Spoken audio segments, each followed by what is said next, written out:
যারা বাম জমানায় বিশেষ করে এই শেষের একটা দশক অসংখ্য প্রশ্ন ছিল মানুষের মধ্যে। এখন অনেক জিজ্ঞাসা আছে কি হবে। আমি প্রশ্ন আর জিজ্ঞাসায় আলাদা করে দিলাম ব্যাপারটা।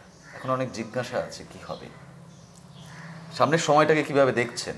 বাঙালি একটা ভয়ঙ্কর সময় পেরিয়ে এলো, যে সময়ে কোনো না কোনো অংশে আমি আমার সত্তার থেকে আলাদা। আমি, আমরা, তোমরা, ব্রাত্যদার কথায় কোথাও একটা তারাও আছে। এই গোটাটাই আলাদা। সামনেরটা কি?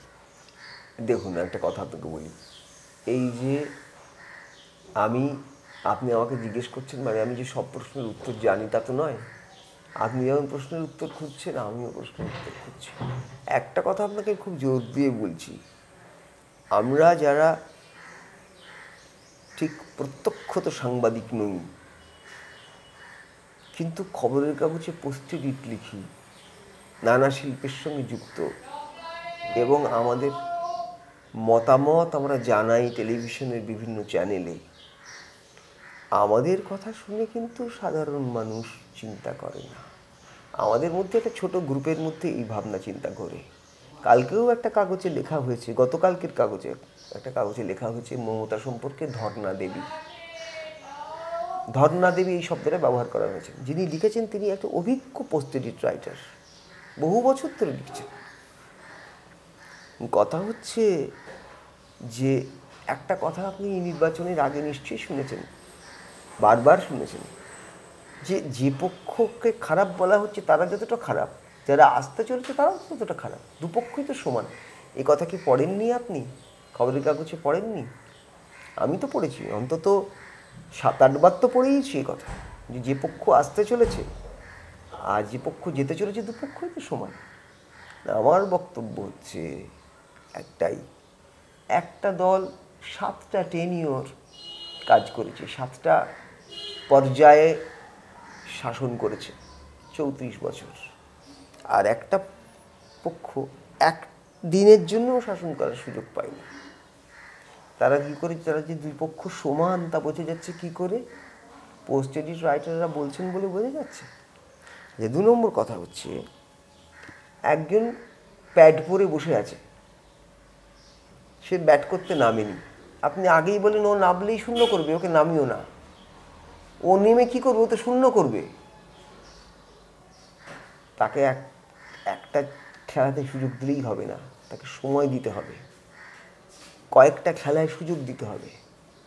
যে এই যে মমতা বন্দ্যোপাধ্যায়ের সরকার আজকে এলো, কিন্তু এই যে পোস্ট এডিট রাইটাররা যারা গৌতম দেবের চোখেও সুদূর স্বপ্ন দেখতে পেয়েছিলেন, তাদের সব ভবিষ্যৎবাণীকে আপনি কিভাবে ব্যাখ্যা করেন গৌতম দেব, তার টেলিভিশন ইমেজ, সমস্তটা নিয়ে আপনি কিভাবে ব্যাখ্যা করেন? আমি যেভাবে ব্যাখ্যা করি, আমার কাছে আমি বিস্মিত হয়ে দেখতাম, কারণ আমি অভিনয় পছন্দ করি। আমি ছোটোবেলা থেকে নানা ধরনের অভিনয় দেখেছি, এবং মানুষ দেখাটা হচ্ছে আমার একটা মানুষের বিচিত্র যে ধরন, সে যে কথা বলে, সে কথা বলার যে বিভিন্ন ধরনের অঙ্গভঙ্গি, এক একটা তাতে সেই মানুষটা প্রকাশ পায়, সে মানুষটা অনেকখানি প্রকাশ পায়। এটা কিন্তু অভিনয় পছন্দ করি মানে শুধু স্টেজে অভিনয় দেখি তা নয়। একদিন বাসে বসে একটা লোক আর একটা লোকের সঙ্গে কথা বলছে, এটা আমি লক্ষ্য করতে করতে যাই। এটা আমার একটা, বলতে পারেন, একটা শখ। ওই লোকটি যে কথা বলছে তাই ধরনের মধ্যে থেকে লোকটা কেমন সেটা বেরিয়ে আসছে। তা আমি গৌতম দেবের এই বলাগুলো লক্ষ্য করতাম, এবং আমি এটা পড়ে খুব অবাক হয়ে গেছিলাম। একটি লেখার মধ্যে যে গৌতম দেবের চোখে সুদূর স্বপ্ন দেখা যাচ্ছে। আমার যেটা মনে হতো, ওই পুরো ট্রিপটার মধ্যেই, ওদের পুরো এটার মধ্যেই একটা প্রবল ঔদ্ধত্য আছে, এবং আমরা যেটা করব সেটা ঠিক। আমাদের সমস্ত মেশিনারি অত্যন্ত নির্ভুল, মানুষকে ছোট করে দেখা আছে। সুমনদার একটা লেখা পড়ছিলাম, সুমনদা বারবার বলেছেন সিপিএম একটা অভ্যেস। তো কোথাও কি এর মধ্যে আপনি সেই অভ্যেসটা দেখেছেন, না নতুন কোনো রাজনৈতিক লাইন দেখেছেন? আমি একটা জিনিসই বলতে পারি, আমি এক জায়গায় আছি, আমি সেখান থেকে যাব না, এটাই আমার, আমি এই যে ক্ষমতার চূড়ায় আছি এই ক্ষমতাতেই আমি থাকবো। যারা ভাবছে আমাদের ত্রুটি আছে তারা নিশ্চয়ই ষড়যন্ত্রকারী। আমার খুব ছোট আর দুটো প্রশ্ন আছে, সময় খুব কম। প্রথমত, 14ই মার্চ 2007 চলচ্চিত্র উৎসব চলছে, যে মিছিলটা শুরু হয়েছিল, সে মিছিলটা কি মনের কোণে কোথাও এখনো চলছে, ক্রমাগত চলছে? এক। আর দুই, বন্ধুরা যারা অনেক দূরে ছড়িয়ে গেছে, বাঙালির, হয়তো বাঙালির অন্তরাত্মা কোথাও বৃহত্তর আমরা হয়ে উঠতে চাইছে, মিছিলটা কি চলছে? প্রথম কথা, এই মিছিল চলবে, এই মিছিলটা থেমে যাবে না। এই যে কালকে এত বড় জয় উৎসব, আমি একটু বেরিয়ে সন্ধেবেলা রাস্তায় রাস্তায় ঘুরেছি, কিন্তু আমি রাস্তায় দিনের বেলা বেরোতে পারিনি। আমি সেই জয় উৎসবে নীরবে অংশ নিয়েছি এবং আরও বহু মানুষ নিয়েছে। আর যদি বন্ধুত্বের কথা বলেন, বন্ধুত্ব কি? একজন লেখকের কাছে বন্ধুত্ব হচ্ছে তার অজানা পাঠক। এই যে আমি যখন মৃতনগরীর রাজা হয়ে কি হবে অদিপাউস লিখেছিলাম, তখন আমি আপনাকে চিনতাম না। আপনাকে চিনি আমি গত 1-1.5 বছর, কিন্তু আপনি সেই লেখাটা তখন পড়েছিলেন, আজও আমার কাছে কথা বলছেন। আপনারই মতন যারা অজানা পাঠক, যারা লেখক বন্ধু নন, যারা পোস্ট এডিট রাইটার নন, তারাই তো আমার বন্ধু, যাদের আমি দেখিনি, হয়তো আমার জীবদ্দশায় কখনো দেখবও না। তাদের জন্যই তো আমার নিজের মতটা, নিজের উপলব্ধিটা জানানো। প্রয়োজন মতো তারা চিঠি লিখে বা SMS করে আমার ভুল হলে সংশোধন করে দেন। আমি আমার লেখার মধ্যে স্বীকারও করি সেটা, যে অমুক জায়গা থেকে অমুক আমাকে চিঠি লিখেছিলেন এবং আমার এই জায়গাটা ভুল হয়েছিল।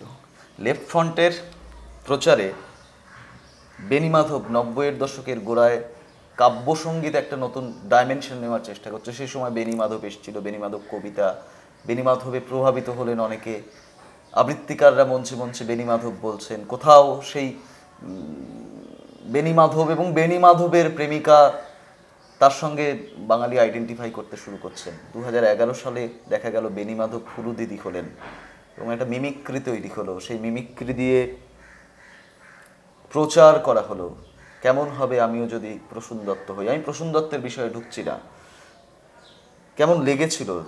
সে জয় গোস্বামী বদলে গেলেন, বা জয় গোস্বামীর ব্যাখ্যা হচ্ছে কিছু মানুষ করছেন, তারাও হয়তো পাঠক অথবা পাঠক নন।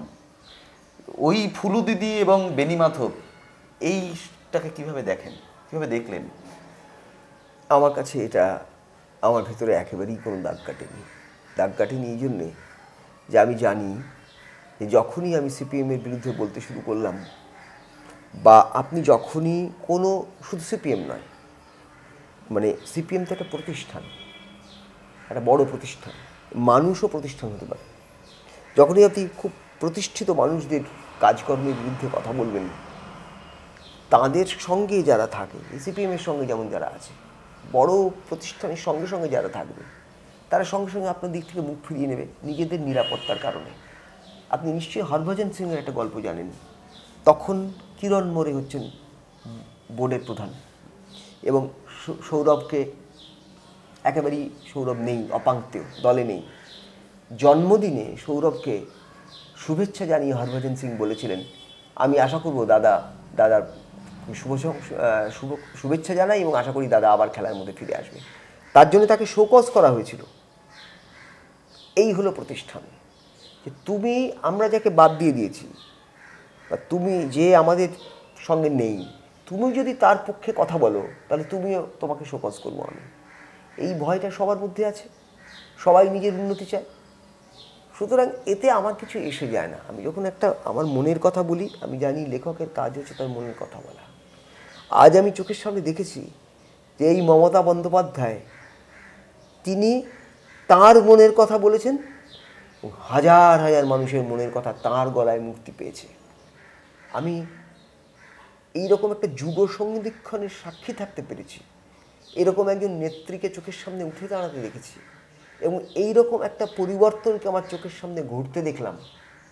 এটাকে আমি মস্ত বড় ভাগ্য বলে মানি। আমার শেষ প্রশ্ন, আমি একদম আমার বয়সী মানুষ যারা, তাদের হয়ে একটা প্রশ্ন আমি রাখতে চাই। আমি আর্লি 90s পৌঁছতে চাই। একজন বলছেন বিরোধীকে বলতে দাও তোমার ভুলের হিসেব দিক, আরেকজন বলছেন এ ছাগ জন্মে বিশ্বাস করি না, একজন বলছেন গানওয়ালা, একজন বলছেন কবিয়াল। আমার বয়সী মানুষ অনেকের বেড়ে ওঠার মধ্যে দুজন আছেন। আমার মনে আছে সেই সন্ধ্যা, দুজন, একজন কবিতা পাঠ করছেন, একজন গান গাইছেন। এমন স্মরণীয় একটি সন্ধ্যা যদি ভবিষ্যতে আমরা কল্পনা করতে চাই, তার সম্ভাবনা কতটা? আমি আপনাকে তো বললাম যে কবির সুমনের কথা এবং গান আমার সামনে পতাকার মতো ওড়ে, আমি সেখান থেকে আমার চোখ সরিয়ে নিতে পারি না কখনো।